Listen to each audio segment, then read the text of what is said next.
Kaselelia, my name is Delina Emis. I'm Pinglapis, but I was born and raised on Pohnpei on the island of Sokes.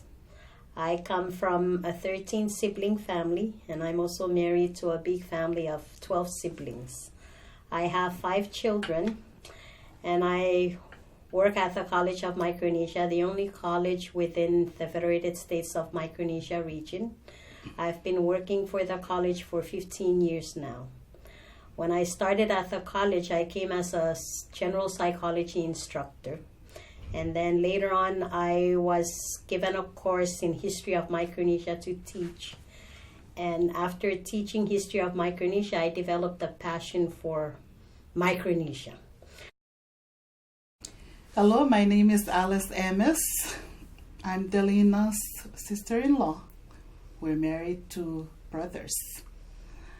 Currently, I'm working at the national government of FSM as the compliance officer. I've been on this position for only 2 months.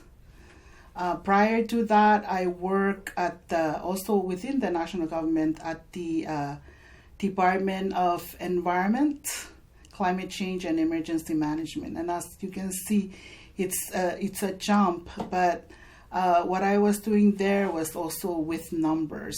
Obviously, I'm very interested in doing numbers. I'm actually a new mom. After I moved, my husband and I moved back from Honolulu in 2016.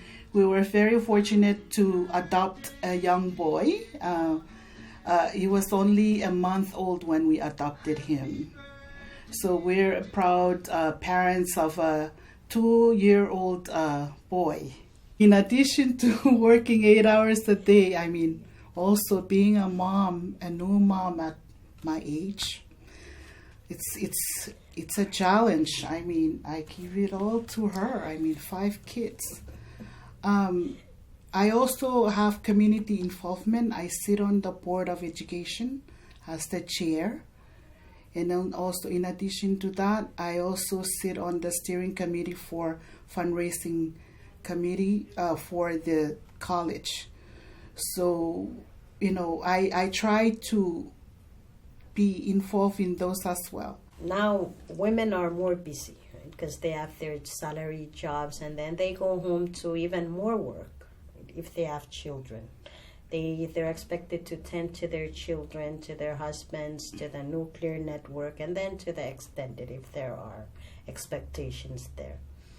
And this really affects the health of women because this either leaves no time or very little time for women to take care of themselves. Not only exercise, but they've become unconscious, is that the right word?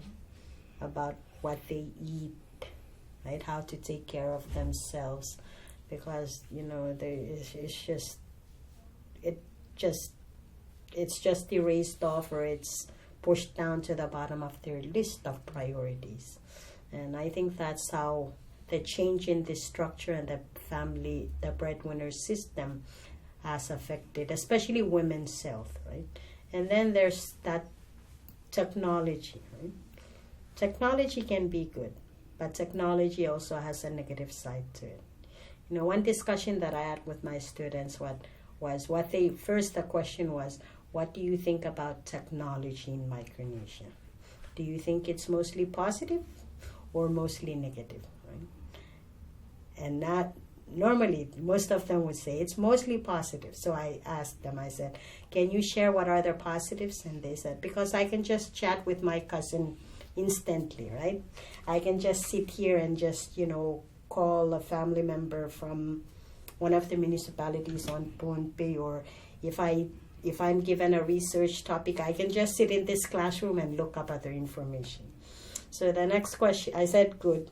And the next question I asked was, can you tell me when was the last time you met your grandmother? Because you said, for example, you're staying in town, but your grandmother or your other cousins stay in Kichi or Mateleni. When was the last time you spoke with them or met with them face to face, in person? And some would say, oh, months ago, right? So, and I asked them, so how do you think this has affected, how we physically interact with our family? How close are we now?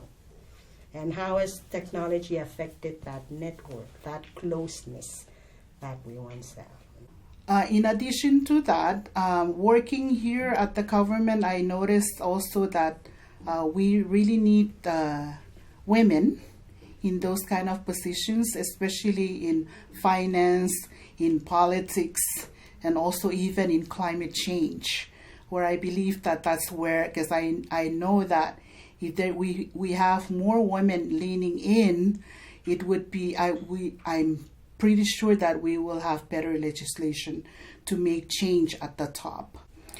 For climate change, I think that having to have a voice in that will also make change.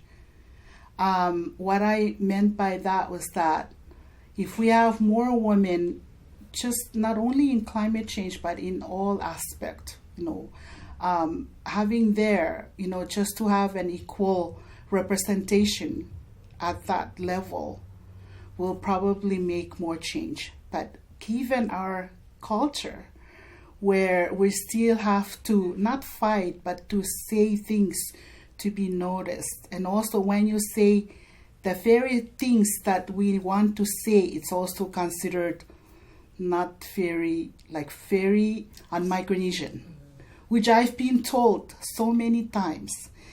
And those are the things that also I have to bite down on my lips and say, even though I want to say it and I know that that's the right thing to say, but I know at the same time I don't want to provoke anyone, I mean, they have this ideal, of a Micronesian woman, someone that is like what I can illustrate is that someone that is not too outspoken, but can carry that much weight to make that change. So Alice was just talking about the ideals, right? The ideals of a Micronesian woman. At least from the Micronesian perspective, Micronesians expect Micronesian women to be submissive, to be subservient, especially to men and other authority figures, either at home or within their communities. And they're also expected to be supportive of their surroundings, to be also sensitive to their surroundings as well. And given that they're expected to be the caregivers of children within their household, they're also expected to be more giving. But I think the key term that many Micronesians expect from women is to simply be submissive and subservient to authority, especially the male authority figure. 2 years ago, I had a Ponpian young woman student. She was very interested because she's very vocal about gender issues. And she picked the topic because she felt from experience and from observation that women were very limited in the opportunities that were available on island. And this really motivated her to write about women and leadership in Micronesia.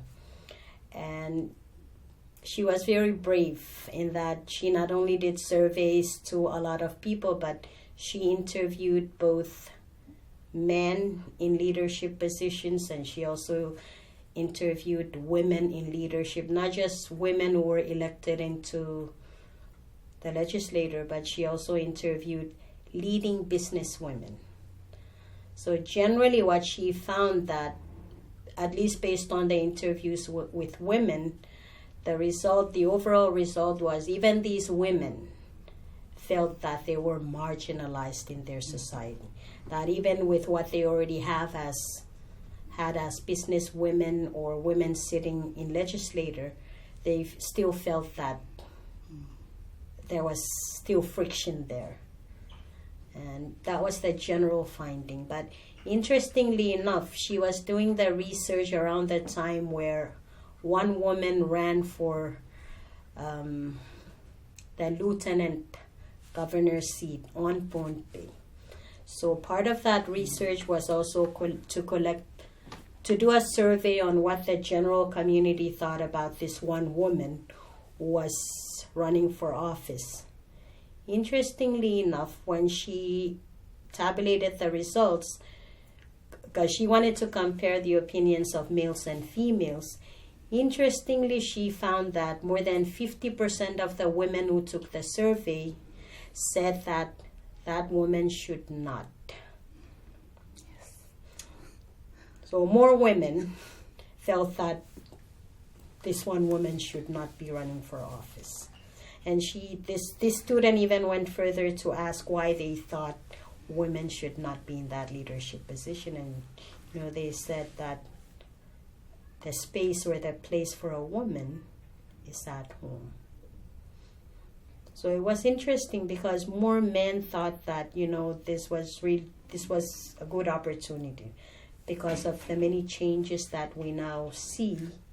Women should be encouraged to run for these positions. But ironically, because when she wrote her thesis, she was really thinking that more women would be supportive of other women. But then when she tabulated the results, she found that more women were actually against this one woman running for office.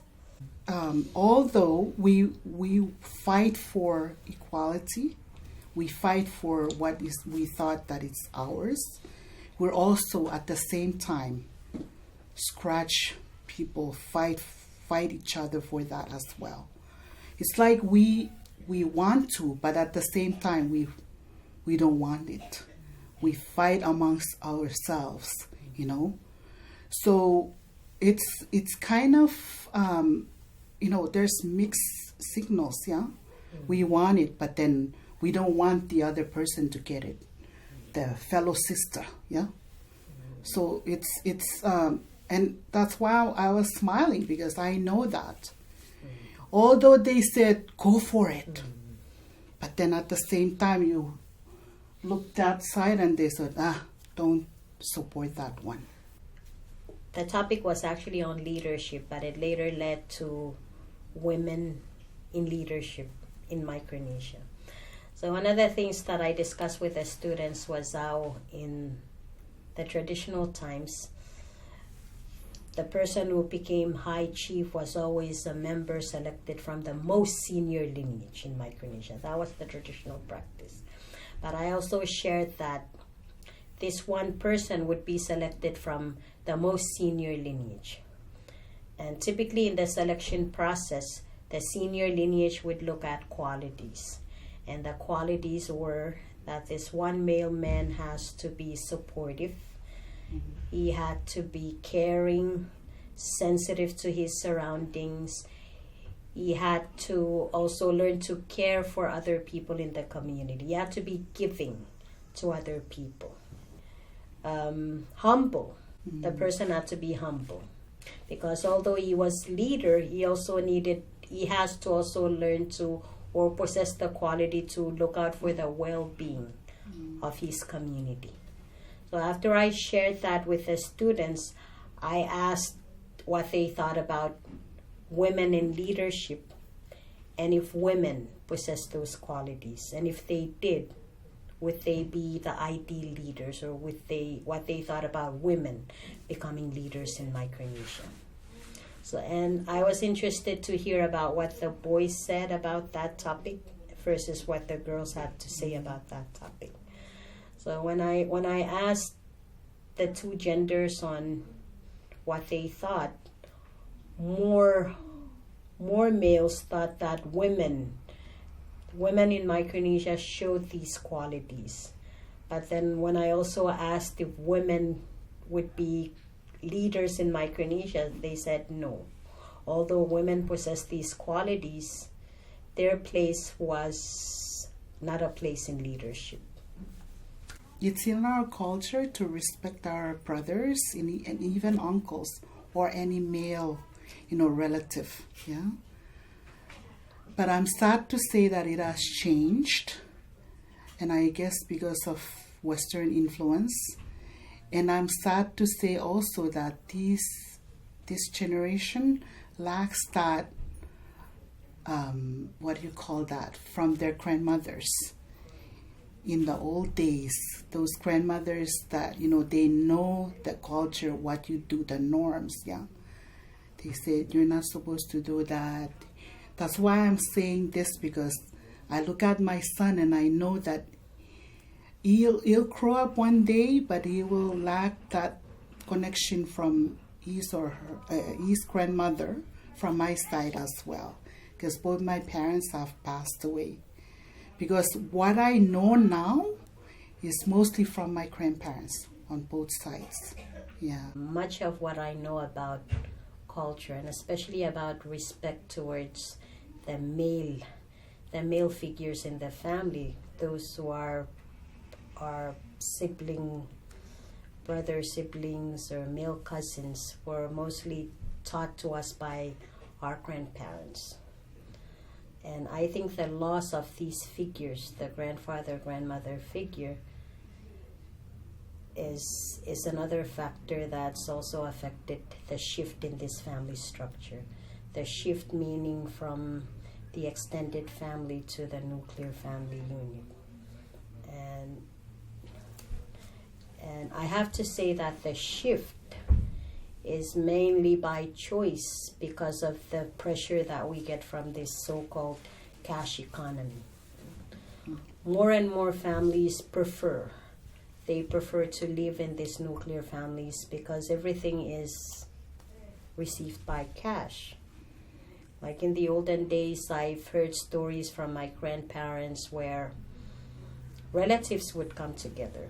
If you were constructing a house, your relatives near and far, if they know that you're constructing a house, everyone would come from wherever they're staying to help you in that construction. Or if an earth of an if they knew about an that was happening that one Saturday, everyone would come together, each member bringing whatever they can. And this was done collectively by the larger family unit, with no one expecting to receive any form of cash. And I feel that because of this shift, even if you ask a cousin or an uncle, auntie, there's always an expectation that there will be something in return. If not direct cash, but something that has to be bought in exchange for that service. And because more things now require the use of cash, it's really affected the breadwinner system. Like in the olden times, the men were the breadwinners. And because of the change in this system, I think it's safe to say that there's a plus, there's an advantage, and there are other disadvantages to the shift in this breadwinner system. Now women are also involved. Women need to be breadwinners as well, because like what I said about the use of cash, even if you're receiving someone else's service, in return you have to either give back cash or you have to buy something with cash to give in exchange for whatever service you're receiving. Like if you're asking an auntie if she can look after your child, she expects something from you in return. Or even if it's a sack of rice or a bundle of banana, you're still using cash. There's still a barter. In exchange for something. Yes. Yeah. And that's what I also noticed after I came back. If I would ask a cousin to collect the coconut, I have to pay him something to get it. But before, they would be willingly to get it for me, but now you have to pay them before they climb the tree. So there's always a barter system. Ever since women took on the role of also becoming breadwinners, and I mentioned that there are advantages and disadvantages to this shift. One of the advantages is the fact that women now can also help out, especially their husbands. They've given him the support system to also bring home cash and to also buy other things that are needed at home. And, although we say that there has been this shift from the extended family to the nuclear family, reality is the extended family unit still exists. And at least for me and my husband, we still feel obligated to the extended family unit. Because when there are other gatherings, we feel obligated that we should also give up whatever our assignments or whatever is expected of us to also provide for the extended family unit. And it even gets crazier too during Christmas time. There's all kinds of family reunions, including the nuclear one. But at least on those other expectations and needs, the wife can help out with those things. And Alice also talked about, how it's really hard to be a mother who's a working mother who has to meet, all these demands.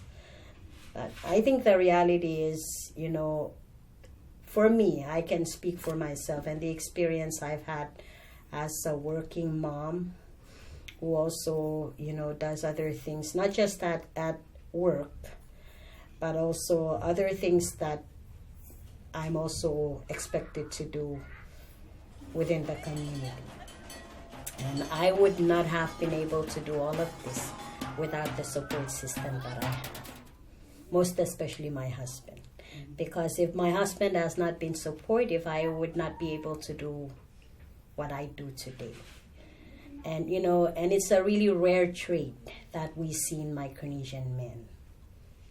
I think my husband possesses a quality that you would see very rarely in the typical Micronesian man.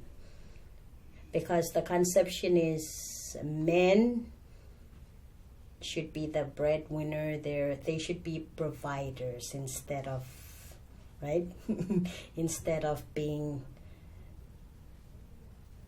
responsible for taking care of the child, doing the laundry, washing dishes. Right?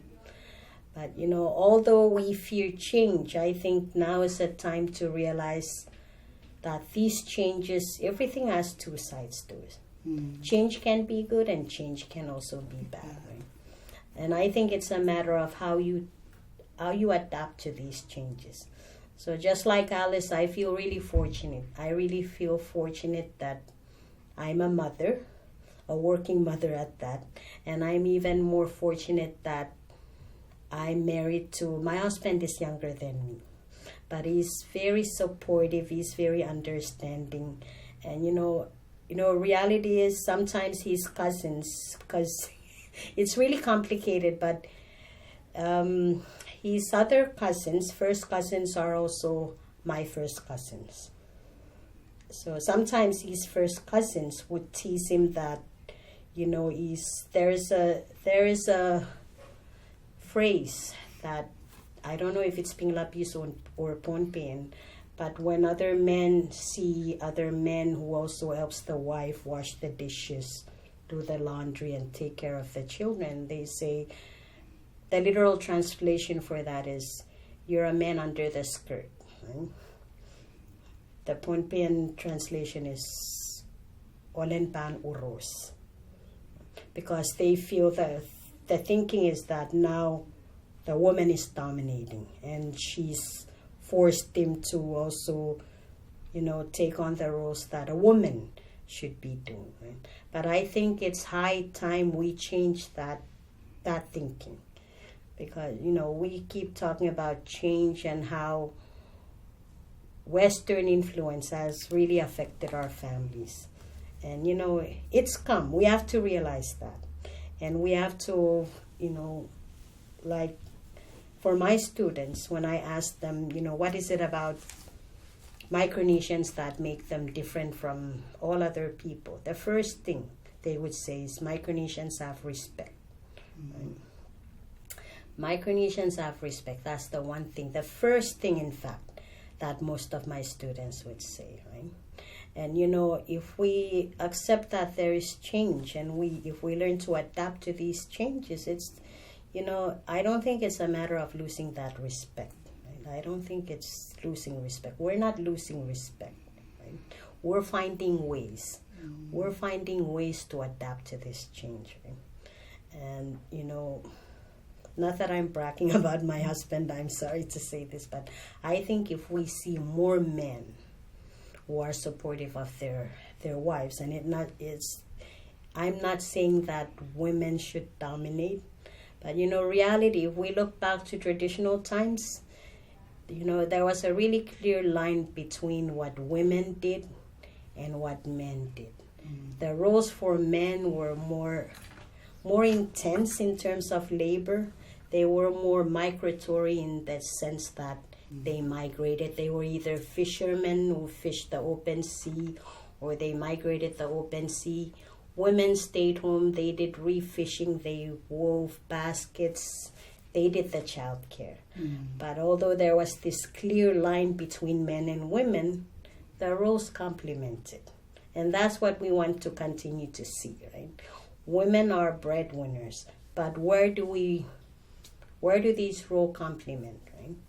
Given these changes, where do we maintain this complementary role as a man and a woman? And I think that's the gap. That's the missing Link. space, missing link there. Yeah. Right?